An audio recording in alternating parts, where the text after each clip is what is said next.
Yeah, we are live. Finally, we are live. We've been planning to do this for a while now, and I want to thank all of you guys for taking time out on this Sunday and joining us. This, of course, is the Film Geeks podcast brought to you in association with Indian Nerve. This is Abhishek, and finally, if you guys have been a long-time listener of this podcast, finally you have my face added to that voice, and you have joining me as always, are, of course, my comrades and cohorts, Arindam and Anirban as well. So, why don't you guys say hi to all our listeners out there? Hello, listeners. I know it seems a little strange that we are finally talking face to face. At least the three of us. We haven't done this ever, and we might face some technical difficulties like Bai's coming in or Abhishek's cat uh, trying to disturb us. But hopefully, we will stride along and we'll make this a success. And we mainly did this because the problem is because the three of us, we do not work full time on this, and it becomes quite difficult to edit this and put it out on a weekly basis. So hopefully this puts a stop to that. This was more out of necessity than to show our faces to you. So yeah, Anir, how are you, man? Yeah, it's been a long time since we've got together. I know we made a resolution to be more regular this year, but I don't know. I think three of us have very busy schedules outside of this. Although we don't want it to happen that we are just not focusing on our work, and we want to focus more on reviewing movies for all the guys who are listening to this. But as it happens that we have things that we have to do other than this, so we hope that this is a step towards fulfilling all of that, and we'll be more regular in the future. So it's very good to see both of you actually in person, because we all of us stay in different places, so this becomes very difficult. We have been talking on the phone for last few years, but we haven't met in person. I know the brother sons have met each other, but I haven't met them for a very long time. So this is a step forward in the right direction. Right, and yeah, before we get on, of course, we're going to be reviewing Black Panther. And before we get on with the review, it's obviously we start off with a little bit of talk of things here and there, talks that interest us and things that we are looking forward to in the near future. And of course, this is the first edition, the first live edition of the Film Geeks podcast. Initially, we had done one, but that was basically what we had done is we had recorded a podcast and then we kind of faked it by claiming that it was live. It was actually not. Anyway, so in case you guys have any questions or any suggestions, I suggest that you guys put that in the comment section and we'll try to read that out. I think Arindam is moderating that. So if you guys have any questions for me, for either of you guys, and if you guys have any suggestions to make, please leave them in the comment section below, and we'll be taking them up as and when. It'll be great to take them on live, but just if you guys watch this after we are done with the podcast, most cases that happens. So in case you guys want to leave some feedback or suggestions for us, we'd be more than happy to read them online. And of course, if you have any reviews or anything to say about this content that we put out for you, try to put out for you regularly. So before we move on to the Black Panther review, I just want to ask you guys, are you guys following DC Metal? What the fuck is going on? Because I feel like I'm so completely out of loop. DC Metal, of course, is the latest DC mega event that is happening. It revolves around Batman, of course. And Arindam, would you like to fill in all the listeners out there? What the fuck is going on with DC Metal? Because it's all over the internet. If you are at least a little bit interested in comic book characters and in Batman or in DC, you will have this topic of conversation come up very, very, very often. Can you please tell the listeners as to, if they are out of the loop like I am, what basically is happening at DC Metal? Okay, DC Metal is basically a culmination of everything that Grant Morrison had done in the DCU for the past maybe 2 decades. And someone like Scott Snyder, he came in, he said that, okay, there are some threads that I think I can connect.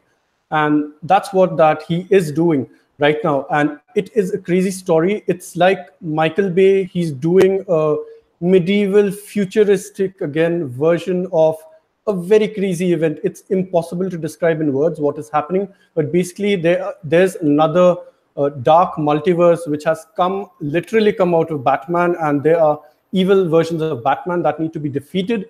And it is not up to the conventional heroes. They are all trapped doing their own mini things and maybe C or D list characters that are, grabbing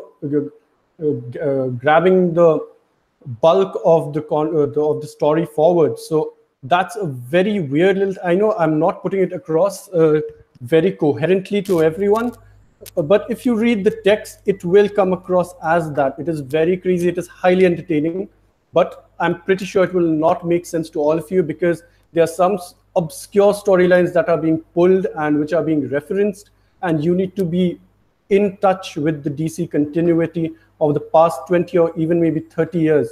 So if you are looking forward to read it, it's going to end maybe next month. It will be collected soon. So yeah, get that. I'm not really looking forward to it because I'm seeing it more of it as a comedy rather than a serious event. And I think even Scott Snyder is having fun at it. Like you read it and you'll realize that it is a fun little title.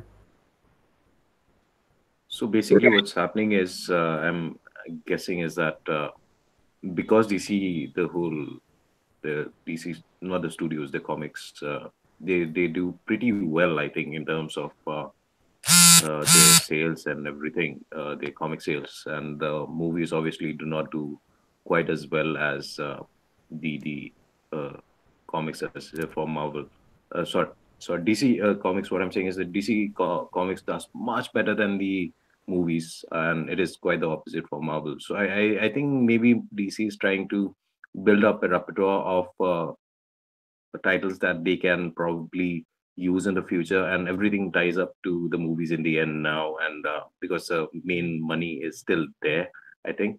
And Marvel obviously has been able to successfully, leverage a lot of this B side characters and all into movies, like we have seen, and we are going to talk about later in this version of the podcast, which is the Black Panther. I have never ever read a single Black Panther comic. I bought one just because I'd heard it was coming out, but I couldn't get through the first 5 pages. It was just something that didn't interest me, didn't pique my interest. So I'm certain that DC is also looking to bring into at least the public consciousness that there are a lot of other characters that probably can be used by them in the future in terms of movies, because what we have seen so far has been that their major characters have not been able to quite spend the money for them in terms of the movies that they have come out with. It's interesting that we talk of DC trying new things, because over the past 2 years, maybe DC has been doing some amazing stuff over in the comics department. They revamped the Flintstones, and of all the titles that you could read and you could follow, you would have never imagined that Flintstones would be one of the best comics that you would ever read. And I seriously mean it, ever read. They bring in the horrors of war, postmodernism, gentrification, marriage equality, everything within like in the prehistoric times. So you would never imagine stuff like this happening in Bedrock, and that's what people like Mark Russell, who's the writer and has been doing a fantastic job. He's also the guy who has been writing the Snagglepuss Chronicles. It's basically the 1950s USA in which the McCarthyism is just starting, and all the Hollywood playwrights are being called in and questioned for being communists.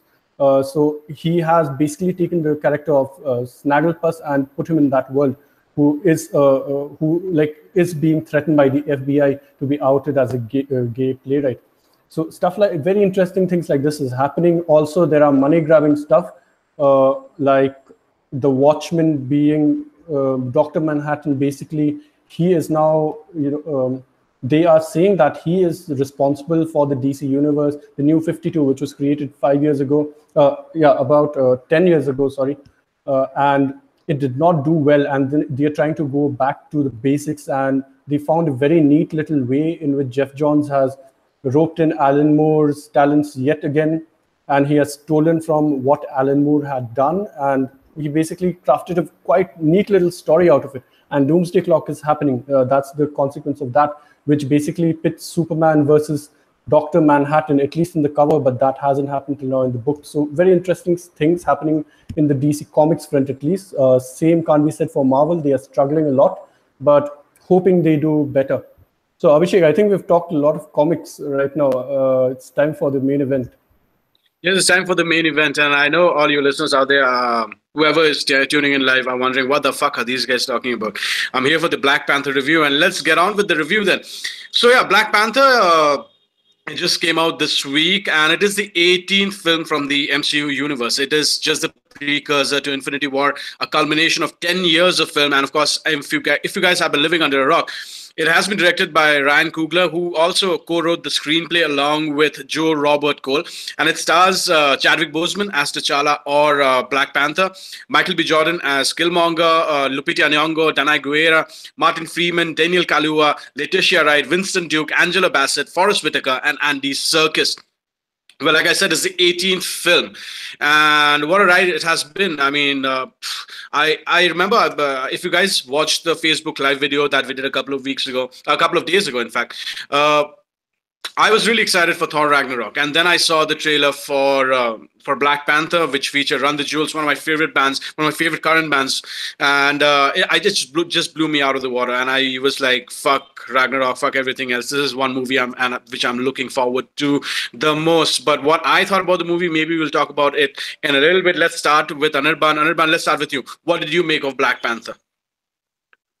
Black Panther is directed by Ryan Coogler. Now, Ryan Coogler, I don't think he doesn't have too many movies in his kitty, right?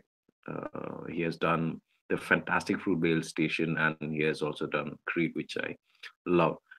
This is his third movie, but I think he did a very good job of bringing out a character that nobody actually has heard of in terms of the other characters, MCU characters. It's kind of the success of this character brings about a lot of questions in terms of what Marvel is doing in with its own universe, because I think they have built up a very fantastical universe where they are able to not only leverage the main characters such as Iron Man, and well, Iron Man wasn't supposed to be the main character, but Robert Downey Jr. obviously has been successful in doing that, and all the other characters. And now you see that Marvel Comics, even if they don't do well, Marvel Studios has in fact blown it out of the park, and this is actually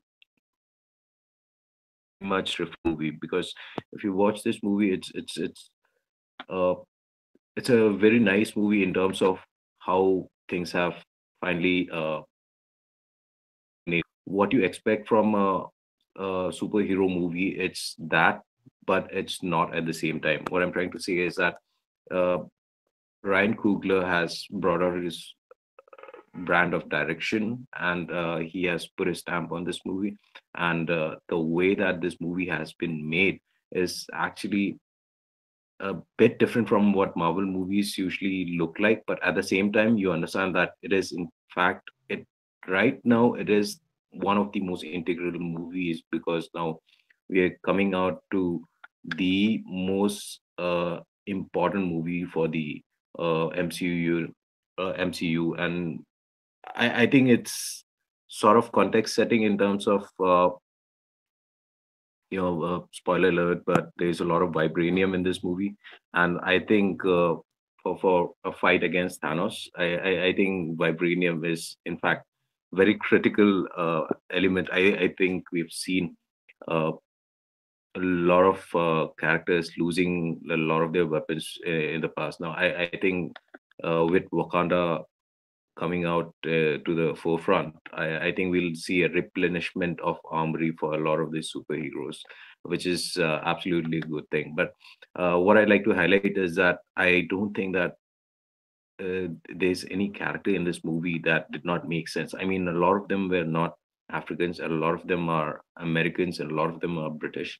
But at no point did it seem like they were trying to put on especially thick accent to sort of emulate the Africans, which is something that has been a critical uh, point in terms of social war injustice on the internet and trolls. I think I'm getting fed up of all of that. I think a lot of people are sort of bashing the critics because they're saying that nobody is going to say that this is a bad movie because it has Africans and Black Americans in it, and that is such a load of crap. This is not really a movie that you critique based on the people that are cast in it. I mean, you have a lot of the shit movies that, if you remember, Eddie Murphy came out with a movie called Norbit. It is the most hated movie out there, most critically lambasted movie out there, and it is completely full of African Americans. Nobody pointed out then why. So why is this movie being uh, you singled out for that particular criticism? So I don't think that's very fair at all. But all in all, I think it's one movie that you should definitely watch. And one thing that I'd like to highlight about this movie, and I think both of you will agree with me on this, is that it has one of the best MCU Marvel villains and ever.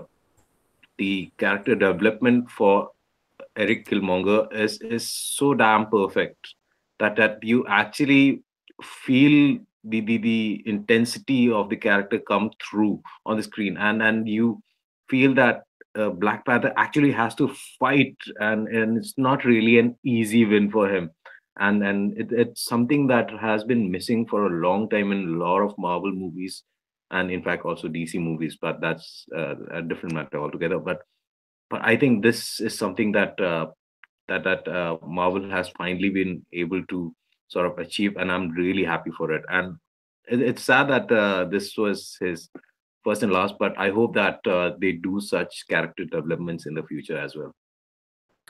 And speaking of great villains, I don't think there would be a better motivation for that. For a villain, in fact, in a movie in which you kind of understand where he comes from, not the ways that he tries to achieve that. But Abhishek will mention that he is an SJW in the proper sense. He's the Bernie Sanders guy. He's the one who tries to get the socialism out in the extreme left kind of a way. He tries to redistribute that wealth from the Wakandans and just get it in the places of to the hands of those who are downtrodden, and he basically wants to start another world war in which the system is uprooted, like literally, because they have sleeper agents in every country. Wakanda is alt-right, and those memes were right. The alt-right trolls, they were right that it was a very clever thing that they did. When I saw Sterling K. Brown in the first scene, I was like happy as shit, because I've been following This Is Us, and he's a great actor. Like when you see that one teardrop roll down his face, you know this guy is legit, and he does that, man. When the first scene I thought, okay, this is just the one, he changed the entire dynamics of that movie in that one piece of dialogue. It looked so cool when King T'Chaka came to his apartment and told him, you have betrayed me and all this. And he said, like, their leaders have been assassinated, and these people are dying of drugs. And what are you doing? You should help out your own people. You are from Africa, and these people were brought from there, and you guys are just letting it go on. Like even we do kind of see his point, but it's highlighted more when we see with the introduction of Lupita Nyong'o's character, who's basically trying to help the people, the child warriors and people who are taken from their villages in the first scene. So we see socio-political things like this seeping into the script, but again, just due to the great screenwriting and the talents of Ryan Coogler, it doesn't come as heavy-handedness. It doesn't come, it doesn't feel forced at all. It isn't the Malcolm X of movies in which you feel, holy shit, they are out for the white man.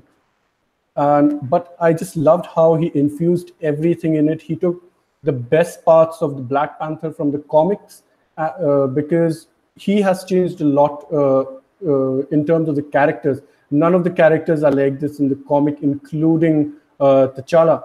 And which also brings me to one more point, that the characters are so well written that the main lead becomes one of the least interesting parts of the movie. And this is not because of how bad Chadwick Boseman is, it's because how well the other actors are portraying their roles. It's like everyone is at the top of the game, especially Shuri by Letitia Wright, whom you might remember from the Black Mirror last episode of Black Mirror from the latest season in Black History. She's an amazing actress, and they have a character known as Riri Williams who basically took up the mantle of Tony Stark and became Ironheart, not Iron Maiden as was expected.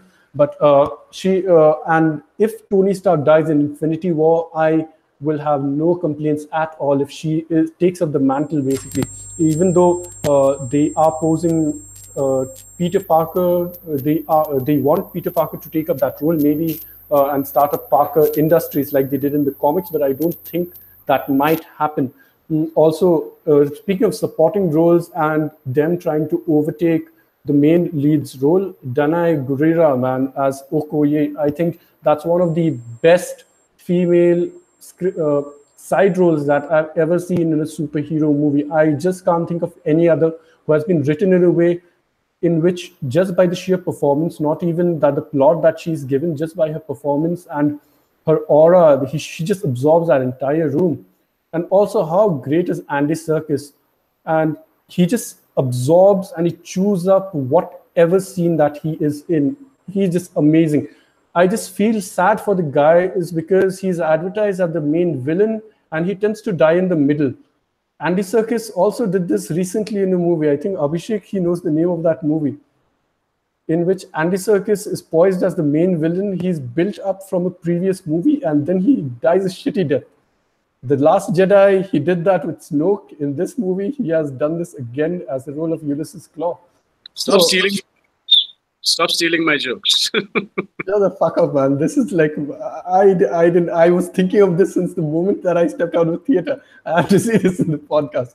So whatever, that being the cause, I really love the set designs, and especially I love what they did with the score. I mean, that was an incredible score. The way in which you fuse what is basically Afrofuturism. You show those spectacular sight, like those futuristic things, and then you mix in the tribal sounds. I know it wasn't made by it wasn't made by an African guy, but but it did not come across as one. It felt like it was someone from there doing that score, because they used when you think of Africa, many people, they just think it's one country, but they had so many different cultures. You could see that during the waterfall scene, in which they had people from different countries and different basically tribes represented, and they did a very good job showing that. And this wouldn't have been possible if it was done by any other person but a black person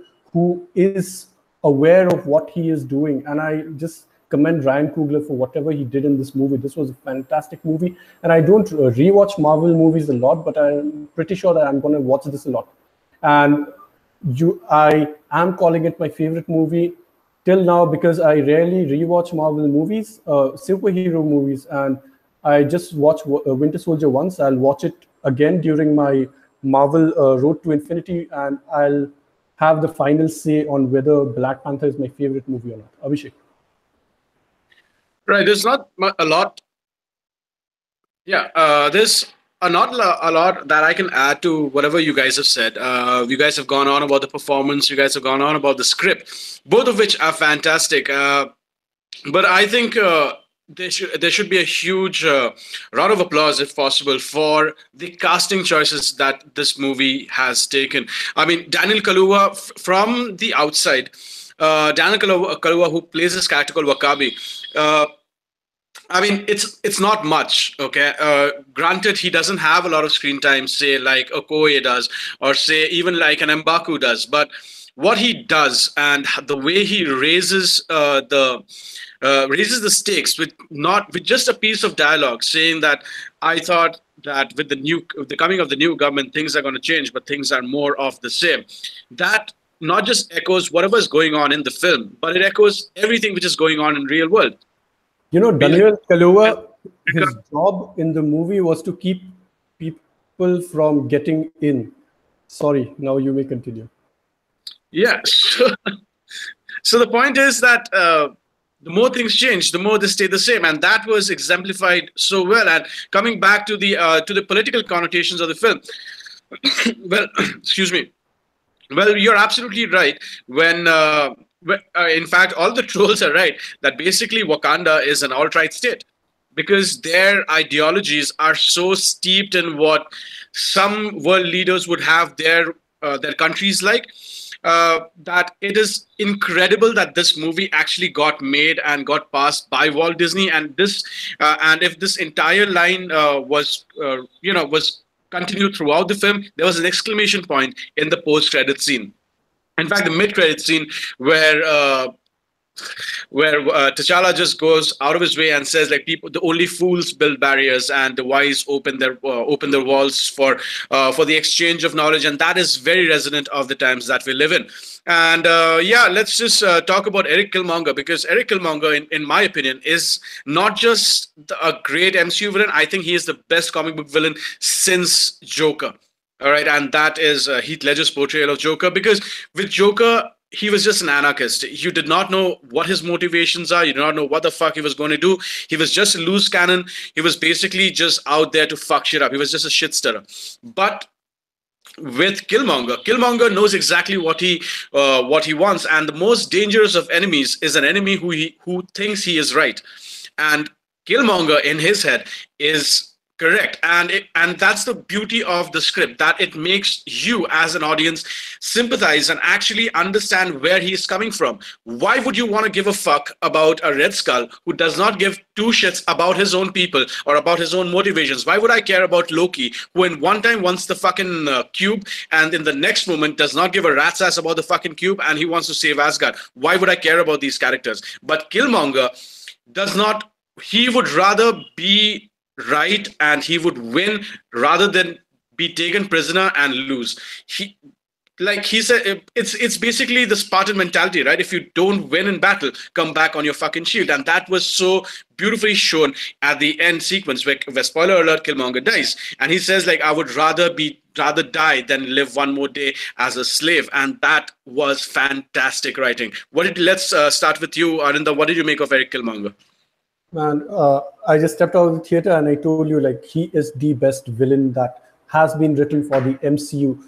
I cared and I want to make this a rallying cry. Killmonger did nothing wrong. Maybe his way of doing it was wrong, but what he was thinking, why he did it, you know exactly where he came from, and you know what his motivations were, and you sympathize with it. It's very difficult to sympathize with a villain these days because they just want global domination. But the reason why this guy wanted global domination totally made sense. Maybe he was prescribing genocide, and that wasn't the right answer, but you exactly knew why he did it at that pace. It was just totally fantastic writing, and it couldn't have been done if they chose lesser actors. Michael B. Jordan is fantastic in whatever that he has done, right from the scene in The Wire where he was being taught the game. From there, he has chewed up, he has grown up. We have seen him in roles in which he has been vulnerable, he has been strong, he has been fantastic in everything, especially Ryan Coogler's stuff. He is his muse, basically. You saw him in Fruitvale Station as the caring father, in Creed, one of the greatest apprentices of all time, and over here as one of the greatest villains of all time. I'm pretty glad that he was killed off. People are complaining that the third act was weak. I don't know why you would say that. It doesn't make sense. What would you have him do? His entire last line, if you had any regrets about him dying, it's probably because you had gone to piss when he showed and he told you literally in one line why he wanted to die, because he did not want to be taken a prisoner. That is entirely what if you know the social political connotations of that one dialogue, it changes the dynamics of the whole thing. And it was brilliantly written. Just one that's the beauty of the script, man. Like it totally, like I said, it had totally changed the dynamics in the first scene when Sterling K. Brown says that he was radicalized and the reason why he was radicalized, and in the end why he dies. It's just beautiful. Killmonger was nothing like this in the villain.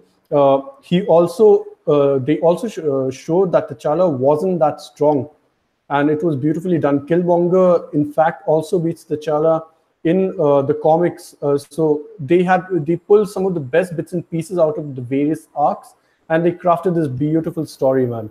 The only sad thing that I did not like at all is the backgrounds that you notice. I noticed this in Thor Ragnarok as well during the scene where Odin dies, in which you can see the background. It looks like it's painted. Like literally painted. If they like the Wizard of Oz movies, the old 30s movies, you can realize that these things are painted. The same thing happened in Black Panther over and over again. I don't know why they're doing this, because in some scenes it's flawlessly done, like the time where he meets his ancestors, etc. The sky looks beautiful over there. I don't know why you just don't continue that. It looks like plain green screen.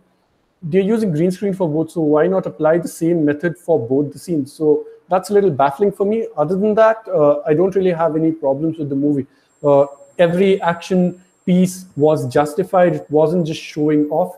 Everything had its own purpose, and I just am in love with this movie. Anif. When it comes to certain things that I have problems with, one of them is now the motivations obviously are noble with how T'Challa wants to share his basically his R&D with the whole world. Now, while it might have noble, but there's a certain saying that the road to hell is paved with good intentions, right? So now you have uh, this R&D that is totally dependent on vibranium. And what my problem is now is that they not only have to share their R&D, they also have to share their vibranium, which also means that you have certain nations that can obviously look to sort of use that in the way that it was not intended to be used in, and it is not intended to be used in by the Wakandans, which is why they didn't share this all of this with them in the first place. So that is something that's baffling. I know that there are a lot of ways in which you could have shared the R&D, and obviously without vibranium it's not possible. But yeah, it just doesn't make sense. One other thing was that now effectively with the herb being burned off, the magic herb, the heart shape orb, now you have T'Challa as the last, effectively as the last Black Panther, because without that, he is just a man in a suit, and well, which doesn't even have a core like Iron Man does. So now basically he has become the last of his kind, so to say. One other thing that I noticed, I don't know if you guys noticed it or not. So Clue's character, sorry, uh, Claw. Claw, sorry. Claw's character now, his motivations, why his acting is amazing, and his character motivations are very clear. He's a pure mercenary for her and all that. But Killmonger is using him that much is also apparent. But one thing I did not understand was when he wanted to use him as just a way to get inside Wakanda, why go through all that charade of robbing all of the banks and giving him the vibranium? Sorry, not the bank, the museum, giving him vibranium hammer and everything else. Let him go through all that charade to South Korea and all that, rescue him, just to kill him, and in the process lose your own girlfriend, and all of this just so that you could use his body as a ticket to get into Wakanda. Why not do that in the first place? Why not do that in Africa itself and kill him and take the body to Wakanda? I just don't get that. I don't think he meant to kill Claw in the first place. I think he was just buying into, or rather, he was letting Claw trust him when he got him the vibranium. That was just my understanding of it, and I don't think he was intending to kill Claw in the first place. Claw took his girlfriend slash consort slash friend hostage, and that's when you realize that Killmonger doesn't really give a fuck. He doesn't care about. Whoever is with him, if you are his friend, your family, he doesn't care. For him, there is no greater cause than what he is doing, and which is this crusade that he's on. And it made kind of sense to me. Yeah, he died like Snoke did, and which is like has become a character trait for him now. But apart from that, I think. Script wise, I don't think there was an issue with that. Yesterday, when I came out of the theater, I also had the same feeling. But the more I thought about it, it kind of became apparent that Well, this kind of, if you think about it a little bit, it actually kind of makes sense. Secondly, my only issue with the movie is the CGI. The CGI is horrendous at parts. At parts, it's fucking brilliant, but at parts, it's really, really, really bad. Especially the coronation scene where you have these people on cliffs. It actually looks like, if you guys have played FIFA, the audience in FIFA, it actually looks like that. Static figures just moving around. It's really, really bad. And also the scene where they are in the tunnel where the vibranium trains have the trains loaded with vibranium have to pass through sonic cannons. That is straight out of 2005 fucking Spider-Man 3 shit. That was really, really not good. Especially this from a studio which gave us Iron Man 1, which after 10 years still stands up. Iron Man 1, in my opinion, still has some of the best CGI work that you can ever see in a superhero film. And it's kind of sad that since we have Guardians of the Galaxy, we have Guardians of the Galaxy Volume 2, we have Ragnarok, and now we have this, which doesn't really bode so well for where the CGI is going to go. And if you are waiting for Infinity War, you know that CGI is going to play a major, major, major part. And obviously, if you go through the trailers, and we've said this before on this podcast as well, the CGI does not look up to the mark, at least in the trailers. I really hope that is not the final version of how Thanos is going to look. That is not the final version of how New York is. You saw how bad Spider-Man was in the latest game. And how bad Spider-Man is going to look. So I hope that is not the final part. It really, really, really looks shitty, the CGI, but I hope that in case people start making a lot of noise, that they're going to rectify that. On the other note, the CGI and Ant-Man looks on point, even though I fucking hate that movie. But the CGI on Ant-Man kind of looks awesome. Ant-Man is awesome. I know you hate it. It doesn't matter because that movie serves its purpose well. You see the placement of Ant-Man and the Wasp, man. It is done. That's the only purpose it serves. No, see, it is positioned right after Infinity War. After all that, the heavy lifting is done by Infinity War. Marvel says, we are not done with you, man. Wait, we have one more movie coming out, and it'll be a plain, funny heist movie. And we haven't even seen the main guy in the trailer till now. My friend Luis. So he's the best part of the movie. And I don't remember the guy's name. It was Hector or something, right? Anyone remember his name? Yeah, without being racially sensitive, it's something like Hector, Pedro, Luis, I don't know, something like that. Yeah, so but he is in fact the best part of that film, and of course my boy Michael Douglas. What the fuck? Although I'm really excited to watch Michelle Pfeiffer as the Wasp. I think she's gonna be she's cast already, and yeah, I'm actually kind of looking forward to Ant-Man and the Wasp. It's just because not because of the trailer or anything like that. It's just I really love watching Michael Douglas and everything which he does. He's one of my top 3 actors of all time. Probably has to do with because my unrelenting love for 80s and 90s thrillers, and Michael Douglas was the man back then. So it's probably has to do more with that than rather the content that I'm going to watch. But yeah, I'm really looking forward to Ant-Man and the Wasp. But coming back to the point which I'm trying to make is the CGI. They really need to step up their game. So that being said, let's start with you, Anirban. What are your final ratings for Black Panther? I think I'll give it an A. That's it. Okay. All right, and Arindam. Before I give my ratings, I would just like to bring you to, because I mentioned Infinity War. So, guys, do you think that the meteorite which hits Africa that has the soul gem in it?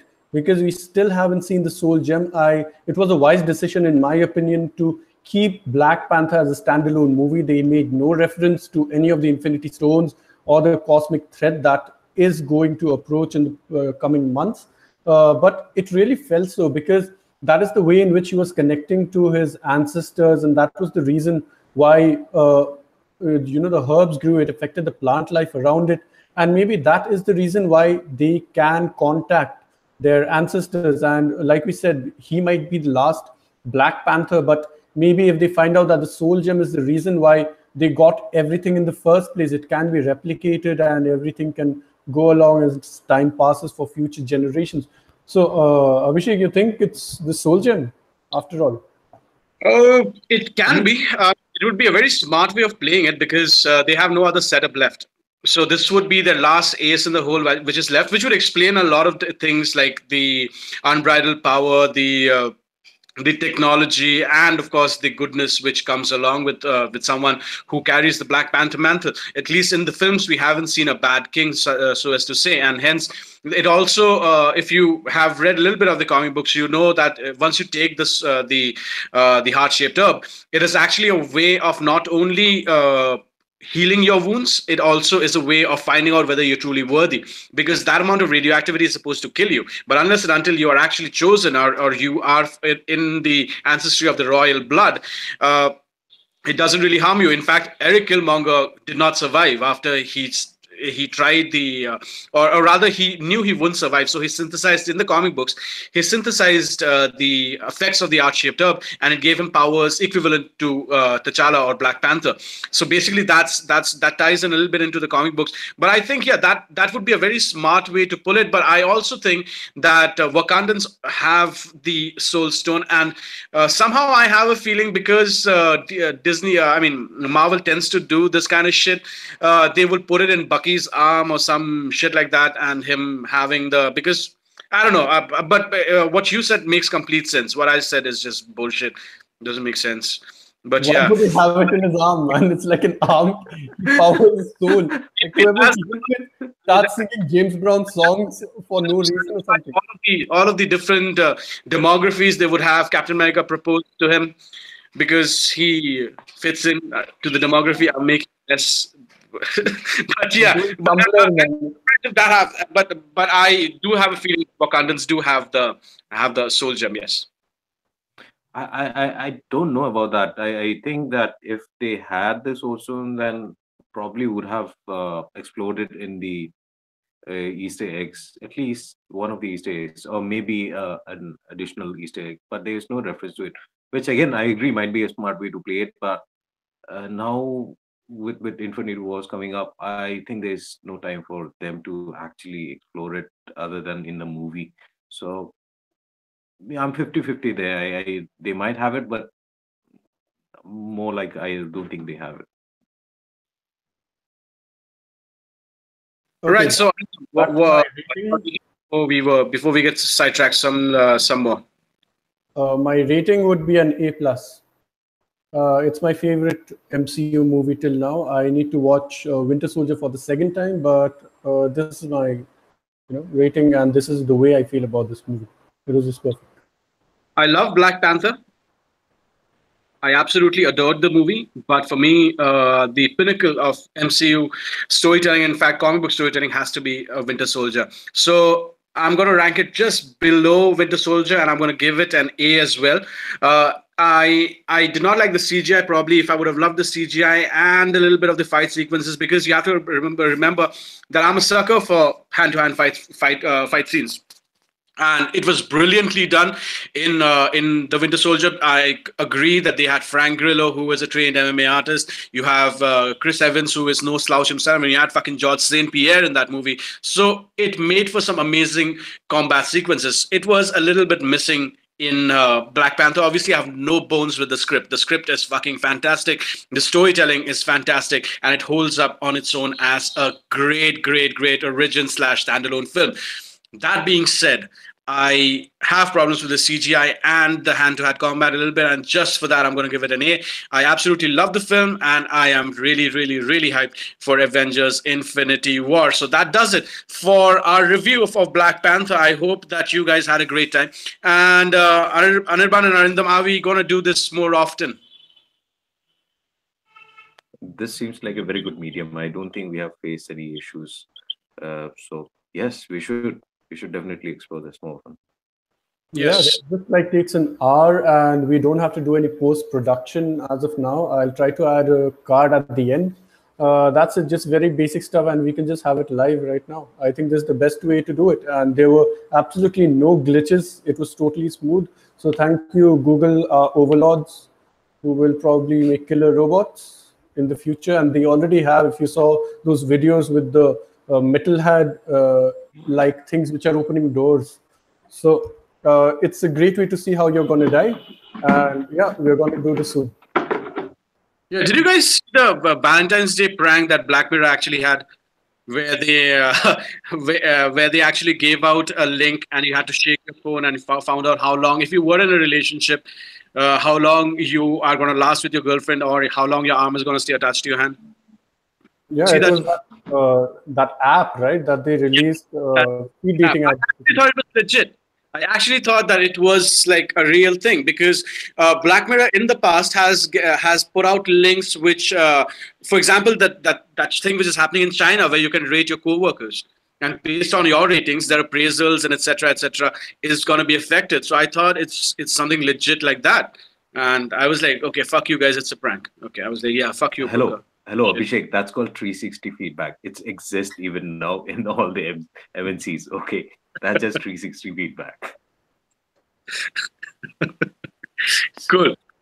So that does it then. And if you guys want more of content such as this, if you guys would want to see more of stuff like this, please stay tuned to our channel. That's www.youtube.com/IndianNerve. We will try to go live at least every week from here on in.